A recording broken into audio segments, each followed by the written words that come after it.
gribētu dot iespēju izteikties arī auditorijas pārstāvjiem. Es lūgtu pieteikties uz īsu jautājumu vai īsu repliku, droši vien paceļot roku. Pasakiet, kā jūs sauc, ja jūs pārstāvat kādu organizāciju vai mēdīju, pasakiet, ko jūs pārstāvat. Un te, kā es teicu, šajā zālē ir tā, ka tiešām jārunā pa vienam. Jā, lūdzu. Vispirms Edvards Laikraksts, Klausu vēstis, galvenais redaktors. Mēs dzīvojam tādā īpatnējā situācijā, Talsu novads, ka mums ir tā saucamais Karkla fenomens, kas ir nosaukt.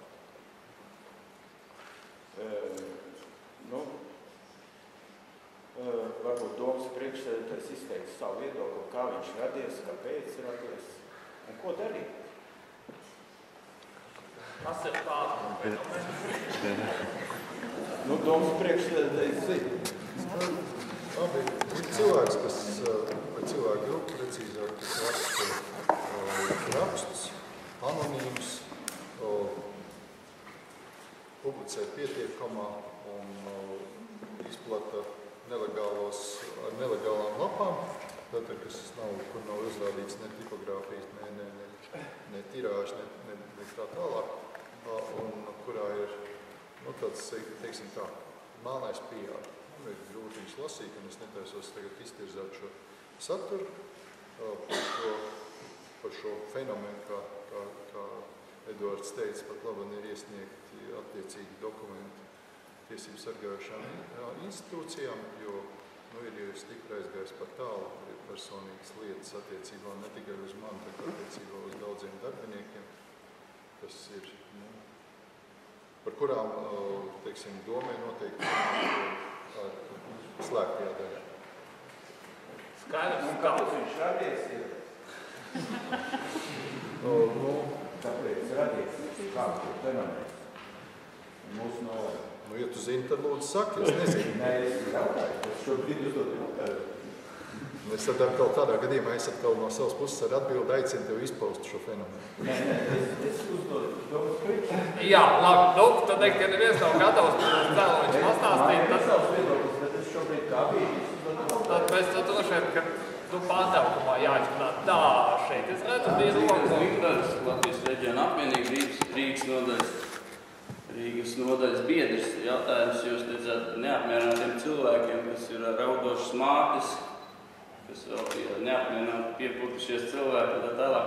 Bet jautājums jums neliekas, ka tas ir tāpēc, ka ir nepareizi pieņemt arī kaut kādu deputātu lēmumu, kas ir ietekmējis šiem cilvēkiem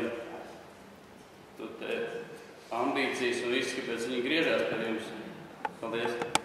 Jūs tiešām saraudinājāt. Tas pēdējais gadījums bija attiecībā par to, ka tika pārtraukts finansēt speciālos bērndārzus. Pašvaldība uzņēmās šo funkciju uz sevi.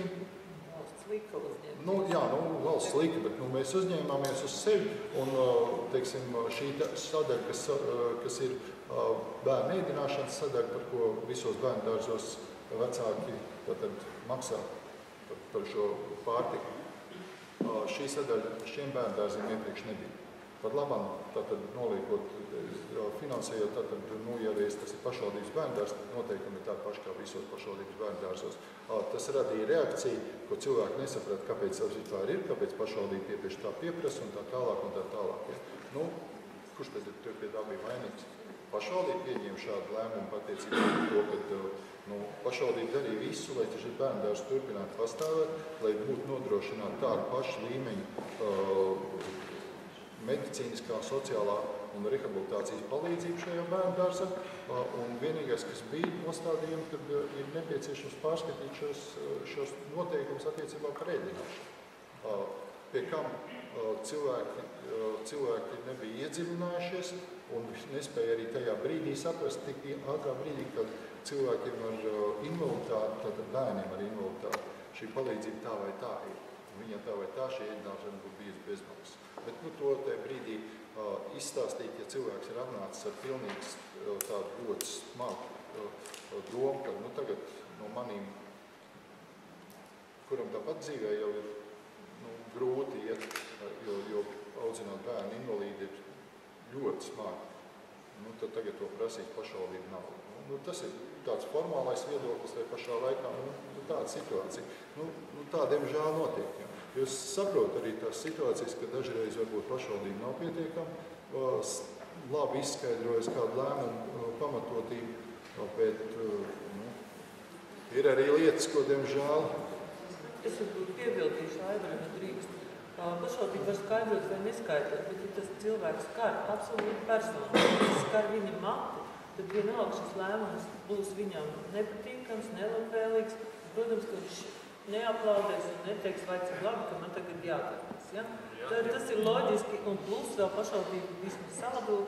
Ja mēs paskatāmies vakarā kāds mēnesis pie debesī, tad skaidrs zināms, ka kādas 5 sūdzības noteikti būs uz mani galvu. Par vienu un to pašu tēmu tu vari atbildēt 10 reizes, bet tu saņemsi nākošajā mēnesī ar šo laiku tieši to pašu. Tu neko nevar darīt. Skaidrs. Lūdzu. Labdien! Es esmu pārstāv iedzīgu teikumu Vāngāru. Mans jautājums Rakstskundē, protams, Rakstskundze pieminēja mums šos sastāpējušo jautājumu par Saldus kultūras centru. Mēs visi saldinieki un arī droši vien Krāžņu novada iedzīvotāji zinām, cik smagi un grūti ir dārst ar šo jautājumu, kas tiešām ir mēģināts risināt un līdz šim nav izdevies. Tādēļ ļoti priecēju, ka šobrīd 4 mēnešus pirms vēlēšanām ir parādījusies ziņa, kā kultūras namam remonts notiks. Un man ir jautājums Rakstskundze tāds, es gribētu citēt, kā jūs esat rakstījusi intervētu mēdījos un teikusi, ka mēs zinām, ko mums vajag šī projektā, un projekts tiks samazināts.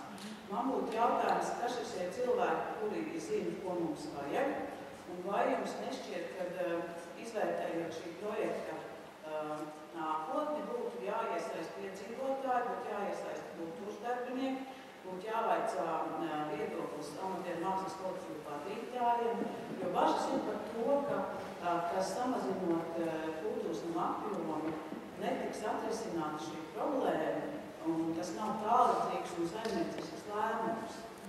Tur nebūs palīga, tur nebūs mēģinājumi telpu nepieciešama. Tas apjoms, lai varētu realizēt... Labi, vēlos jautājumu tādu konstrukciju. Vai ir sabiedriski apspriešana? Labi, es atbildēšu uz jautājumu. Kāpēc 4 mēnešus pirms vēlēšanām? Gluži vienkārši tāpēc, ka šogad likumā par valsts budžetu pirmo reizi ir ierakstīts, ka pašvaldības var aizņemties kultūras objektiem, aizņemties ar 40% līdzfinansējumu. Un kāpēc es runāju par to, ka apjoms būs tāds, kāds, būs paceļams Saldus novadam, tāpēc, ka mums ir jāapzinās katru gadu, vai ja šis projekts būs 2 vai varbūt ar visu projektēšanu 3 gadu, mums katru gadu tie 40% no sava budžeta ir jāiedod. Un tajā pašā laikā ir jānodrošina pārējā pašvaldības darbība. Par projektu šobrīd nav rīkojumi par darba grupu. Tāda būs noteikti tiks iesaistīti tie cilvēki, kas šo māju lietos. Un šeit nav runa par to, ka nebūs mēģinājuma telpas vai nebūs vēl kaut kādas telpas. Šobrīd, ja tā ļoti vienkāršot, mēs runājam, ka tā ir vecā kino daļa. Pārējais viss, cik tas būs iespējams un ko skatīs, no arhitekti. Protams, mēs sludināsim iepirkumu, bet, lai sludinātu iepirkumu, mums ir jāizveido darba uzdevums. Un šajā periodā mēs noteikti iesaistīsim tos cilvēkus, kas šo novietos. Skaidrs, šis varētu būt gadījums, ka tā nekas nav. Nē, principā ir tikai lēmums par to, ka mēs ņemsim kredītu, jo ātrāk to nevarēja pieņemt, ka tev neviens nedod to kredītu.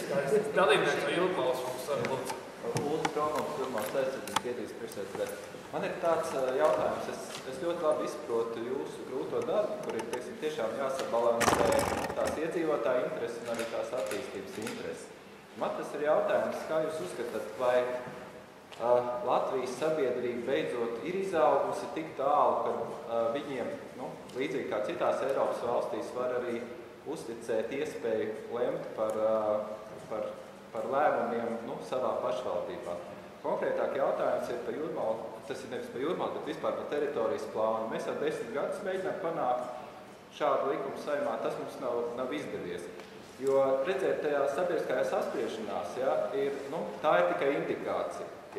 Manuprāt, pat priekš jums pat būtu vērtīgāk, ja, ka pieņemot lēmumu, kas ir principā neatgriezenisks jau brīžiem par attiecīgo teritorijas izmantošanu, ja, ka tomēr būtu iespēja noskaidrot šīs sabiedrības vairākumu viedokli. Iespējams, ka pat šī grupa, kas ir atnākusi un iebilst, ka viņi nepārstāv šo sabiedrības vairākumu un godīgi skaidrojot sabiedrībai, kāda ir šī ieguvuma, teiksim, nevis mānot vai demagoģiski runājot. Ja? Kā jums šķiet, vai jūs atbalstīt šādas normas ieviešanu? Protams, teiksim, pie ļoti saprātīgiem ierosināšanas sliekšņiem un ļoti saprātīgiem kvorumiem, ja, lai tas nedestabilizētu šo situāciju pašvaldību. Ja es pareizi sapratu, tas būtu nosacīt tāds kā pašvaldības referendums par Jā, tas būtu, tā kā daudzās Eiropas valstīs ir pašvaldību referendums par visdažādākiem jautājumiem, ja. Šajā gadījumā, teiksim, tas būtu arī referendums par pilsētas teritorijas plānu. Pieņemsim tādā redakcijā, kā mēs gribējām, tas būtu bijis par pašu pieņemto lēmumu, ja, kur rezultātā pašvaldībai kaut vai viņš būtu jāpārstāv. Ja. Aha, respektīvi, ja kāds saka, ka vairākums kaut ko grib vai kaut ko negrib, lai to varētu pārbaudīt. Es atceros, tas ļoti īsi, ja, lai pārējie saprast. Ja. Runa bija par to, ka tajā brīdī, kad jūs pieņemat šo lēmumu, ja, tad ir kaut kāds noteikts laiks, pieņemsim, vismaz Saeimas projektā bija mēnesis, kurā 15%, kas balstiesīgo novada iedzīvotāji, parakstoties pie notāru, jums ir jāierosina šis referendums ar šo teritorijas plānu, kurā arī, protams, ir noteikts konkrēts skaits, vai tad pusē ir jāatnāk atbalstiesīgiem vai mazāk un tā. Ja? Ideja apmēram skaidra, jā. Kāds viedoklis par šādus iespējams? Es jau tiku atbalstītu. Man liekas, ka tas pašvaldības vadītājiem noteiktās situācijās, nevis noteiktā, bet daudzās situācijās varētu palīdzēt. Tam nevajadzētu būt kā obligātam, bet kā iespējai izteikt šo viedokli būtu labi. Mums bija gadījums Kuldīgā par kempinga būvniecību Pārventā, kur arī mums bija garas diskusijas un lielākā daļa iedzīvotāji neatbalstīja, lai arī nostīt pēc teritorijas plānojuma, ka ļāvās šajā teritorijā būvēt šo kempingu. Un tad, protams, bija jautājums, vai tā ir lielākā daļa iedzīvotāja, vai tā ir tā daļa, kas ir aktīva. Un, ja būtu, teiksim, paredzēts process, kā salīdzinoši varbūt vienkāršā un ne ļoti sarežģītā veidā, varētu noskaidrot lielākās daļas iedzīvotāju viedokli, vai noteikti daļa, kā jūs teicāt, man liekas, tas pašvaldībai varētu palīdzēt, jo tas viedoklis būtu objektīvāks. Es gribēju precizēt, teiksim, šī ierosināšana, šo ierosinātāju lieta, tā jūsu lieta, jā? Jums nav jātērē līdzekli ierosināt. Tā ir interešu grupai, kura vēlas noskaidrot šo viedokli. Viņai ir jāsavāc par savu naudu, ja? Tā kā līdzīgi, tā kā mums ir tagad valstī jāsavāc par savu naudu, ja? Mūsdienās jau tas tik dārgi, un tas arī nav. Es patiesībā domāju, ka ir caurskatāms mehānisms, noteikti piekrītīgai, ka tas varētu tikai palīdzēt pašvaldībai. Jo kāda tu vari noteikt? Bija mums te ūdeņferma. Tur bija skaidrs, tā bija viena neliela teritorija, zirņu teritorija, kur iedzīvotāji protestēja, un tās fermas tur nav, un viņi neuzbūvēja. Bet kā saprast, cik tad daudz no tās sabiedrības ir par vai pret? Jo parakstu skaits nevienmēr nosaka, teiksim, sabiedrības viedokli. Jo, ja mēs provokatīvi uzdodam jautājumu, tad, protams, arī skaidri ir atbildi. Tā kā tam mehānismam būtu jābūt skaidram, saprotam, un, protams, jā, tas varētu tikai palīdzēt. Mācās kungs, jūs viedoklis? Es esmu uzķēries. Es sapratu to ideju, un es domāju, ka tas patiesībā, bet mēs te atkal risinām jau tādas lietas, kas būtu jārisina valstiskā līmenī, jo tādā gadījumā noteikti būtu jābūt izmaiņām arī likumdošanā. Un man tā patīk, man šī ideja patīk, jo tas varētu... Tas sakrīt arī man personīgo tādu vispārēju viedokli, ka cilvēkam ir jādod tiesības izteikties jebkurā brīdī, un ka tas, ka cilvēkam ir kāds savādāks viedoklis kā manējais, ka tas nedod man kā varas vīram tiesības, teiksim, pret viņu kaut kā sliktāk izturēties vai kaut kā tam līdzīgi. Ja? Es vienmēr esmu bijis par to, lai sabiedrība būtu pilsoniska, lai viņai būtu tiesības izteikties, un te pašā laikā, lai tas būtu arī atbildīgs lēmums. Ja tas ir skaidri fiksēts atbilstoši paraksts, kur cilvēks ir izteicis savus domas, ar to parakstoties, ka tas ir viņa tas dziļākais viedoklis, nevis vienkārši kaut kur kāpņu telpā vai veikalā paprasīts paraksts. viss kārtībā. Tas ir noteikti jārespektē, jāņem vērā. Un tas noteikti veicinātu tikai to, lai sabiedrībā tik pieņemt pēc iespējas vairāk un labāk izsvērt jautājumu. Skaidrs. Paldies. Šeit kundze trešā rīta. Labdien. Man sauc Natālija Valoda, esmu bijušās saules otrās skolas direktore. Mans jautājums būs Ingvei Bērziņai. Tāls teica, ka viņiem ir fenomens, es īsti nezinu, bet saldoju cits fenomens. Tā ir skolas kultūra centra slēgšana. Un to, ko Rasas kundze teica par labu pārvaldību, tad saldinieki, es personīgi domāju savādāk, jo es tiesājos ar pašvaldību par mobbingu, esmu tikus līdz augstākajai tiesai, tā kā diez vai tā būs laba pārvaldība, ja bijušais iestādes vadītājs tiesājas ar pašvaldību.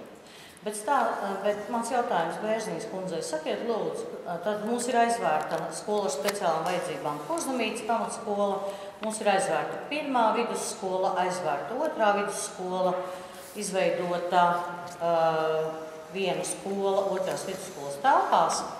Sakiet lūdzu, kā jums tomēr ļoti līdzīgai pilsētiņai ir izdevies nelikvidēt visu šīs iestādes? Jums ir 4 skolas, ja nemaldos, un arī kultūras centrs. Un te būtu varbūt vietā arī paklausīties saldiniekiem. Paldies. Nostādāt diezgan. Sensitīvs ir tas jautājums. Jā, es domāju, ka katrai pašvaldībai, kad pieņem lēmumus, ir noteikti izsvērts pamatojums, kāpēc tā ir darīts. Es domāju, ka saldu ir līdzīgi. Kas attiecās par Kuldīgas skolām, tad nav tā situācija varbūt tik laba, kā izskatās, jo mums ir šobrīd 4 vidusskolas, bet ja godīgi, tad nebūs tuvāko gadu laikā 4. Jo jūs jau zinat, jūs skolas direktori, kad ir noteikts obligātais skolnieku skaits, cik ir jābūt 10. klasē un vidusskolā kopā, un mēs prognozējam, ka mums neizturēs visas skolas šos kritērijus. Tas varbūt, ko mēs darām pēc, mums ir bijuši ļoti garas diskusijas par skolām, un mēs esam uzklausījuši arī direktorus, un tajā brīdī, kad mēs sakam, varbūt tomēr samazinam, atsakaties labprātīgi, nebūs jums tā vidusskola, stiprināsim jums pamatskola, būs tur citā vietā, tad tā atbilde ir vienmēr tāda, ka mēs katrs esam ļoti labi, un lai par to nobalso skolnieki un vecāki.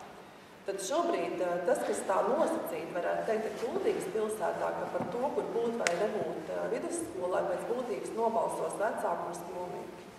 Jo tajā vietā, kur tas skaits būs, tur tā vidusskola paliks, un tur, kur viņš nebūs, tajā droši vien paliks tikai pamatskola.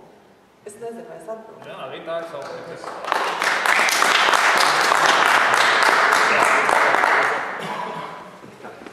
Sveicināti, Instrāts Karāls Kulniņš, pārstāv jau lielu vecāku grupiņu. Jautājums visiem novada priekšsēdētājiem. Aptuveni jautājums būtu tāds.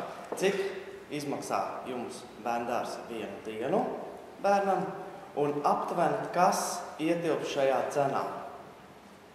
Indras kundzei konkrēts jautājums. Vai 124 ģimenes, kuriem ir jāmaksā katru dienu, jāpārmaksā 89 centi dienā katru dienu. Tas ir 124 ģimenes. Vai tas ietilpst par labu labklājību un rūpēšanos par iedzīvotāju labklājību? Saldu.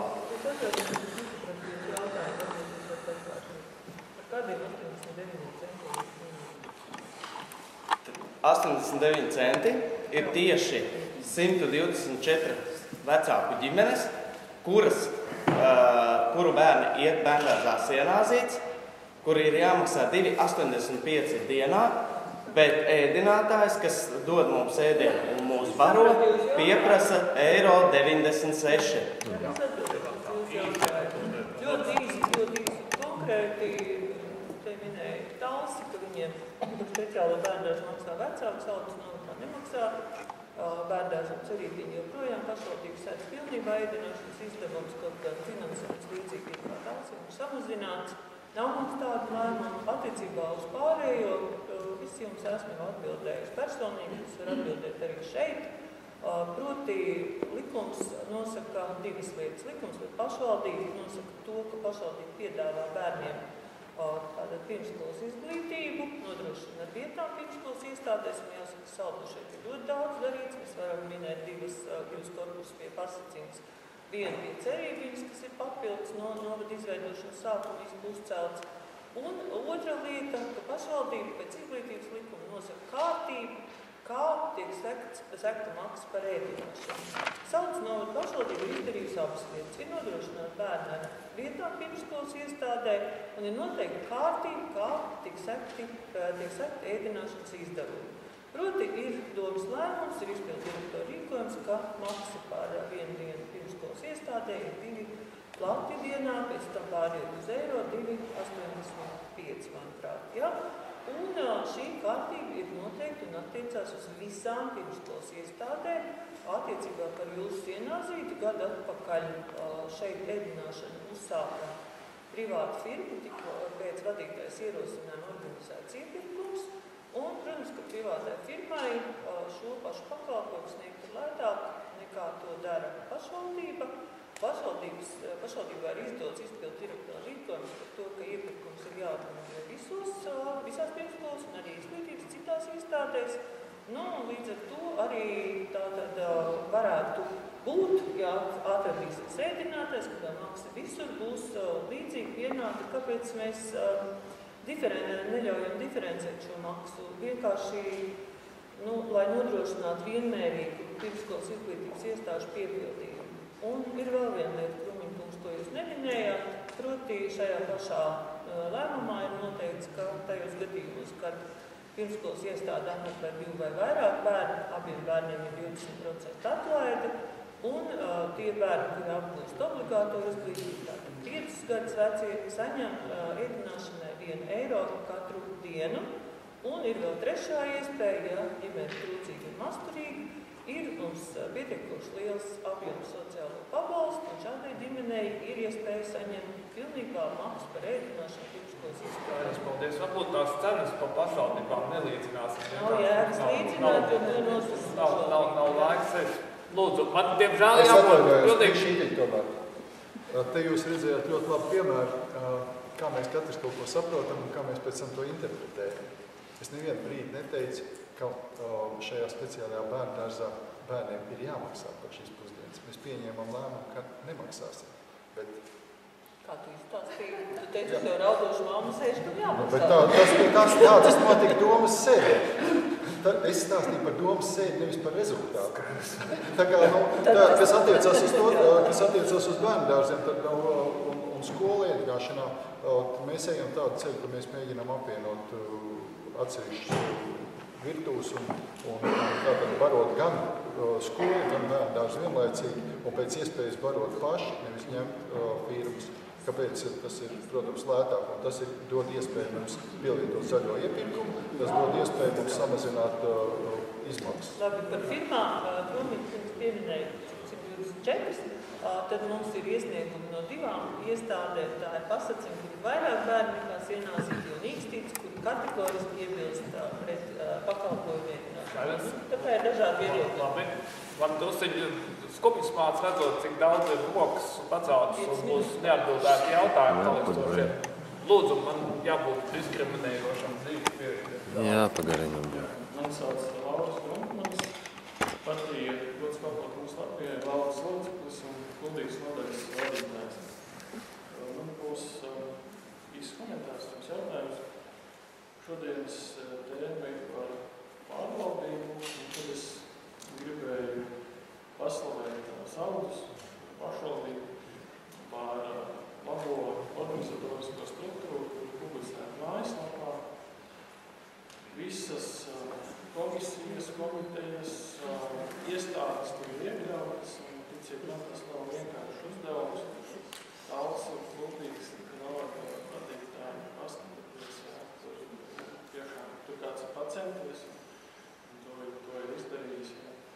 Un es pēdējos gadus padziļināti pētu valsts pārvaldes uzbūvu, īpaši pašvaldību pārvaldu, un arī par organizatoriskajām struktūrām esmu pētījis akadēmiski.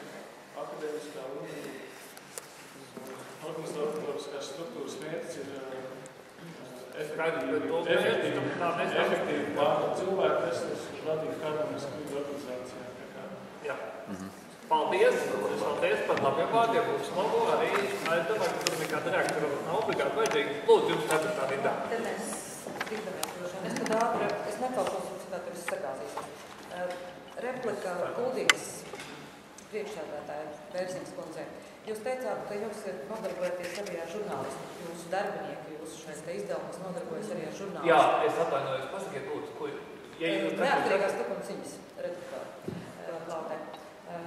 Tad jūs nodarbojaties ar žurnālistiku. Tad ir jautājums, kādā veidā jūs esat nodrošinājusi šiem te cilvēkiem, tātad viņu žurnālisti, redakcionālo neatkarību? Jo tikai tad var nodarboties ar žurnālistiku, ja ir šī persona redakcionāli neatkarīga.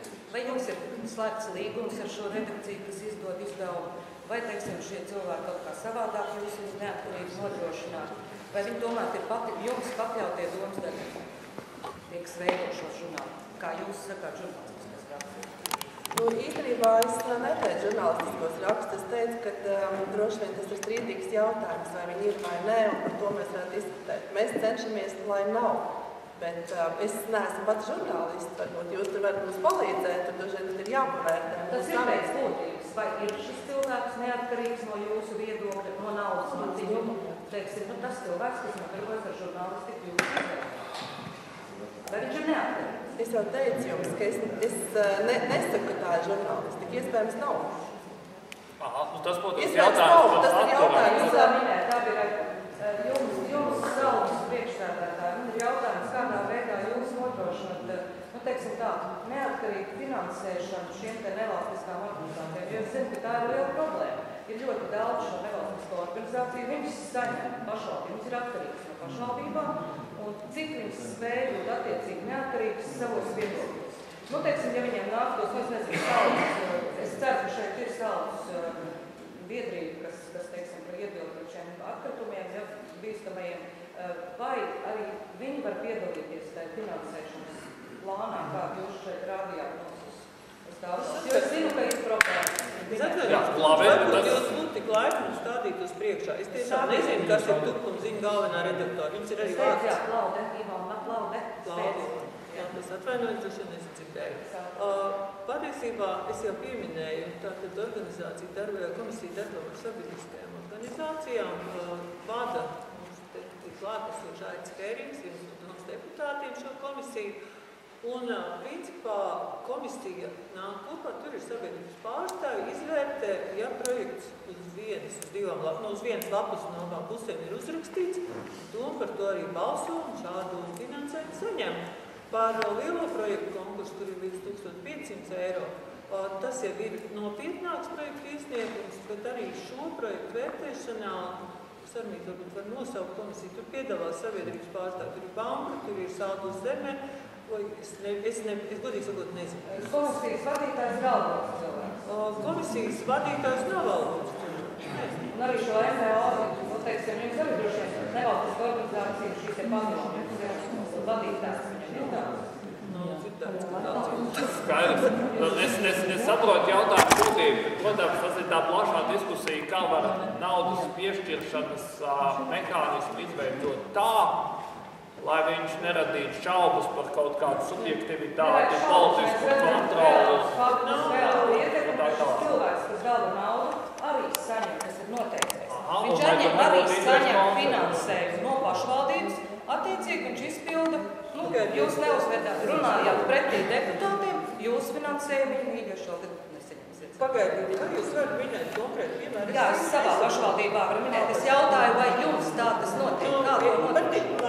Par tiem 300 eiro, es domāju, te ir diezgan daudz deputātu zālē, ko es redzu, nekāds vispār nav diskusija. Ja komisijā ir saņemts iesniegums, ja tajā sadaļā nauda pietiek, un parasti pietiek līdz gada beigām, šīs nevalstiskās organizācijas nosacījumus zina. Ja viņi ir iesnieguši savu pieteikumu, tad es neatceros pašvaldībā nevienu gadījumu, kad šis pieteikums nebūtu atbalstīts. Neatkarīgi no tā, kāda tā organizācija ir, ko viņi pārstāv un kāds ir viņa mērķis. Viņam tam iesniegumam ir jāatbilst tiem nosacījumiem, bet kā jau es teicu, tā ir viena lapa no abām pusēm dot īsti. Ja? Projekta mērķis, auditorija, paša finansējums, lūgtais finansējums un pēc realizēšanas ir jāiesniedz atskaiti. Tie ir vienīgi nosacījumi. Skaidrs, tā jau parazīvē, kamēr naudas pietiek, tikmēr jau... Nē, šobrīd arī pietiek, jo mēs katru gadu pa višķim liekam klāt, saprotot, tad organizācija ir vienmēr. Man laikam viens jautājums tikai vēl ir iespējams. Jūs jau sen cēlāt roku, tad es atvainojos pārējiem. Dūzens Gunārs, esmu Saltas novada iedzīvotājs, esmu arī Saltas aizsardzības biedrības valdes loceklis.